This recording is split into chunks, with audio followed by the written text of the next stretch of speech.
ඉස්සෙල්ලාම ගෙඩියක් කියලා හිතුනේ මේ පස්සේ බෙහෙත් ගන්න ගියාම තමයි ගෙඩියක් නෙමෙයි තියෙන්නේ ශරීරයේ පීහාව කියන එක ඉතිමිලයි තියෙන්නේ. මේ රිපෝට් එකේ ඉන්න මාසයක් කල් ගත වෙනවා මුලින් කරගන්න ඕනි කියලා මහරගමට එන්න කියලා.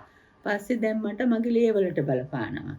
ඒ කියන්නේ ලූකේමියාව කියලා කියන්නේ. මම ගොඩක් බය වුණා. මම ගොඩක් ඇඬුවා. මගේ හිත හැදුවා. පිළිකා රෝහලේ ඉන්න ඉසිලද හැම කෙනාම ડોක්ටර්ස්ලාද හරිම හොඳයි. ඒ අය හරි ලෙඩුන්ට හරිම කරුණාවන්තයි.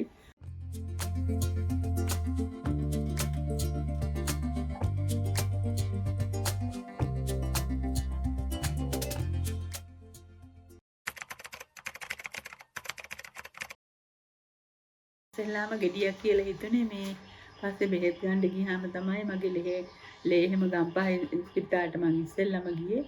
එහෙන් තමයි මගේ ලේ බලලා ගොඩාක් මගේ ලේ ගත්තා අරගෙන ඉවරලා බලලා හොදිස් කරලා තමයි කිව්වේ බෝන් මැරෝ ගන්න ඕනි කියලා මගේ උකුල්ලෙටෙන්.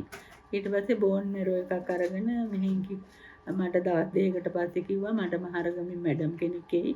එයාගෙන් හම්බෙලා තුනේ කාමරෙට එන්නේ.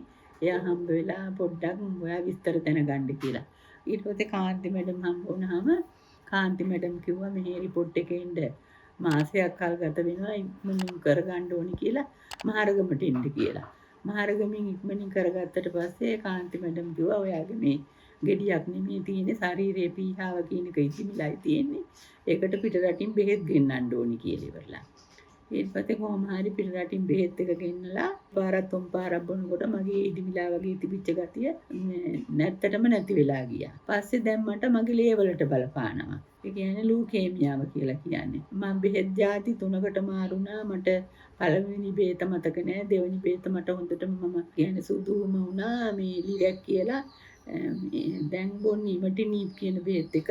ඒ කියන්නේ බෙහෙත් මේ නියම බෙහෙත් එක මට අර පහුගිය දවස්වල බෙහෙත් නැති හින්දා බෙහෙත් එක එන්නේ නැහැ කියලා ඉවරලා තමයි මේ ලීඩේ පාලනය කරගන්න කියලා තමයි මට දැන් ඉන්නේ ඉමටිනීප් එක.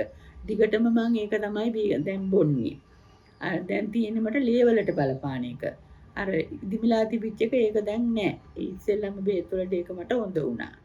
දැන් කියන්නේ මගේ මේ ලීඩේට මේක එහෙන් ඇති කියන කම්ම මේ බෙහෙත් එක බොන්න කියලා. මුලදි මට එක ලෙඩවලට ආවා මුලදි බීපු බෙහෙත් වලට. මට heart attack ආවා.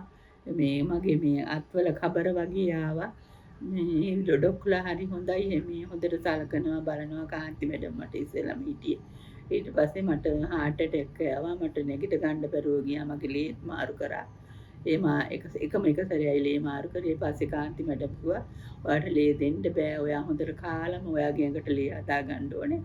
මේ අනිසරේ එනකොට ඔයාගේ ලේ රිපෝට් එක හොඳ වෙන්න හදාගෙන ඉන්න කියලා ඉවලා ඒ තමයි කොහොම හරි ඉතින් ගෙදර ඇවිල්ලා ඊට පස්සේ සැරේ ලේ බලන්න යනකොට කිව්වා හොඳයි දැන් අම්මේ ඔයාගේ ලේක හොඳ වෙලා තියෙන්නේ.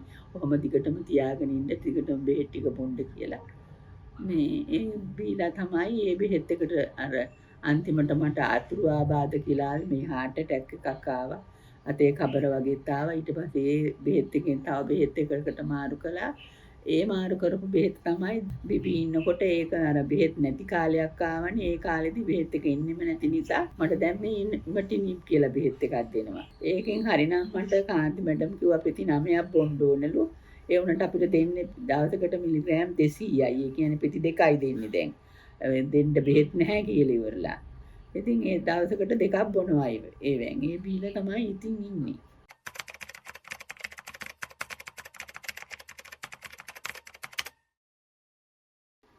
දැන් මම කියන්න තියෙන්නේ මට ඇත්තටම පිළිකා රෝහලේ ඉන්න ඉසිලද හැම කෙනාම ડોක්ටර්ස්ලාද හරිම හොඳයි.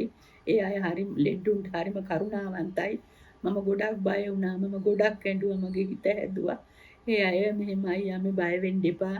පිළිකාව කියන්නේත් එක ලෙඩක් විතරයි.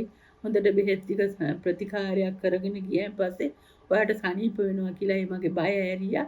මේ හිතට ඇත්තටම දැන් සතුටුයි.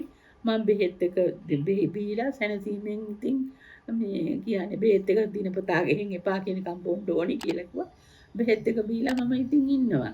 අනිත් අයටත් තව එහෙම මට කිව්වා මේ බෙහෙත් බොන ගමන් ඔය වෙන බෙහෙත් ಜಾති බොන්න ඔය කැලෑ බෙහෙත් එක ඒවා තියෙනවා මේ ඒවා බොන්න එපා කියලා ඉවරලා කිව්වා. මම ඒවා කළේ නෑ. පෙරක් අය ඉතින් ඒවට යන්නේ ඉඳා. අර කටුපිල කියලා බෙහෙත් జాතියක් තියෙනවා. ඒව තම්බලෙන් බොන්න එපා කියලා කිව්වා. ඉතින් ඒවා කළේ නැහැ. මේ එහෙන් දෙන බෙහෙත් ටික බීලා නිසි විදිහට ප්‍රතිකාර කරගත්තොත් මේ හිතට සැනසීමක් එහෙන් කියන අවවාද පිළි අරගෙන හොඳට බිව්වොත් සනීප වෙන්න පුළුවන්.